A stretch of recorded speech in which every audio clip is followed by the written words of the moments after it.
السلام علیکم ورحمۃ اللہ وبرکاتہ۔ الحمد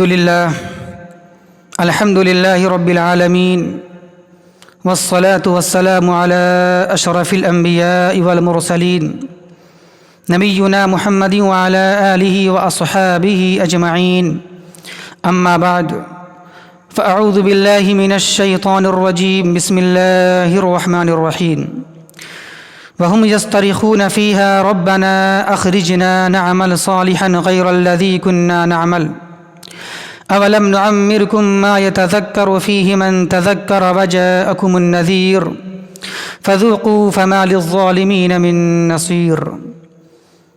محترم ناظرین کرام، مختصر خطبہ مسنونہ کے بعد ہم نے سورہ فاطر آیت نمبر 37 کی تلاوت کی ہے۔ اس کا ترجمہ پہلے آپ سماعت فرما لیں۔ اللہ فرماتا ہے کہ جہنم میں جانے کے بعد چیخ چیخ کر اپنے رب کو پکاریں گے اور کہیں گے کہ اللہ، اے ہمارے رب، ہمیں اس جہنم سے نکال دے اور دوبارہ دنیا میں بھیج دے تاکہ ہم نیک اعمال کر کے آئیں۔ تو اللہ جواب دے گا، اللہ فرمائے گا کہ ہم نے تمہیں اتنی لمبی عمر نہیں دی تھی؟ کیا ہم نے تمہیں اتنا لمبا وقت عطا نہیں کیا تھا کہ اس وقت میں اگر تم سنبھلنا چاہتے، اگر تم نصیحت حاصل کرنا چاہتے تو نصیحت حاصل کر لیتے، اور تمہارے پاس ڈرانے والے بھی آئے تھے لیکن تم نے سمجھا نہیں، جانا نہیں، بس اب تم جہنم کے عذاب کا مزہ چکھو۔ اب یہاں ظالمین کے لیے کوئی مددگار، کوئی حامی نہیں ہے۔ محترم ناظرین کرام، آیت کے مناسبت کے لحاظ سے آج ہمارا مختصر موضوع ہے رمضان کی قدر و قیمت۔ محترم ناظرین کرام، یوں تو انسان کی پوری زندگی قیمتی ہے اور اس کا موازنہ، اس کا مقابلہ دنیا کی کسی چیز سے نہیں کیا جا سکتا ہے، لیکن انسان کی پوری زندگی میں سب سے قیمتی اوقات اور سب سے قیمتی لمحات یہ رمضان کا مقدس مہینہ ہے، اور اس سے بھی زیادہ قیمتی یہ رمضان کا آخری عشرہ ہے، اور اس سے بھی زیادہ قیمتی یہ رمضان کا آخری عشرے کی طاق راتیں ہیں، اور اس سے بھی زیادہ قیمتی شب قدر ہے۔ شب قدر کی ایک رات کی عبادت 1000 مہینوں کی عبادت سے بہتر ہے۔ اللہ فرماتا ہے لیلۃ القدر خیر من الف شہر، کہ شب قدر کی ایک رات کی عبادت کر لینا 1000 مہینوں کی عبادت سے بہتر ہے۔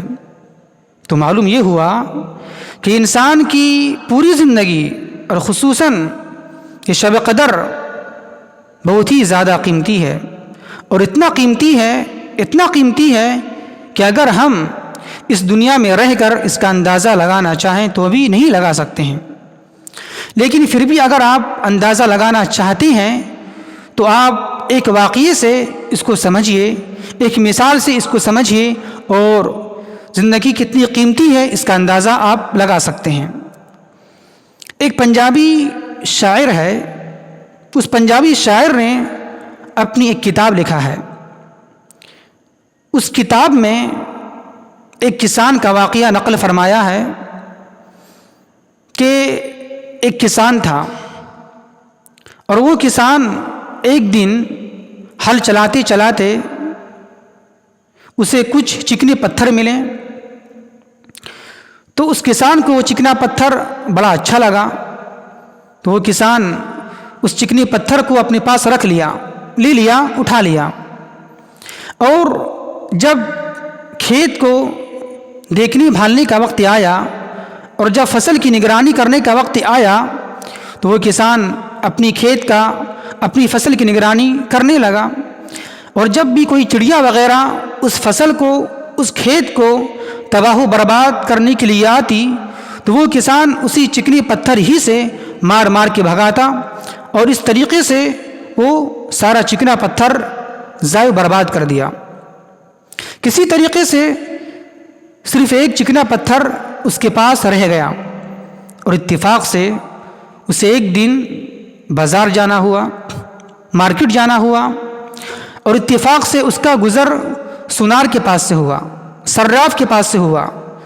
تو جب سونار نے اس کسان کو دیکھا تو اسے اپنے پاس بلایا اور پوچھا کہ یہ جو تمہارے ہاتھ میں ہے یہ کیا ہے؟ تو اس کسان نے جواب یہ دیا، یہ چکنا پتھر ہے۔ تو وہ سونار نے اس کسان سے پوچھا، یہ چکنا پتھر تمہارے پاس اتنا ہی ہے کہ اور بھی ہے؟ بولا اور بھی تھا، لیکن ہم نے چڑیا کو مار بھگانے میں ضائع برباد کر دیا۔ اس کے بعد سونار نے اس کسان سے کہا کہ یہ جو تمہارے ہاتھ میں ہے یہ چکنا پتھر نہیں ہے بلکہ یہ تو ہیرا ہے، ہیرا۔ اتنا بات سننی تھی کہ وہ کسان اتنا افسوس کیا کہ ہارے ہمارے پاس تو ہیرا تھا لیکن ہم نے چڑیا کو مار بھگانے میں ضائع برباد کر دیا۔ اور اسے اتنا افسوس ہوا کہ ایک چیخ مارا اور دنیا سے چلا گیا، وہ مر گیا۔ یہ واقعہ موجود ہے، پنجابی شاعر نے یہ واقعہ اپنی کتاب میں لکھا ہے۔ اس واقعے کو نقل کرنے کے بعد وہ پنجابی شاعر نیچے لکھتا ہے نصیحت کے طور پر کہ اے انسان، تیری زندگی کا ایک ایک لمحہ، ایک ایک سانس ہیرے سے بھی زیادہ قیمتی ہے۔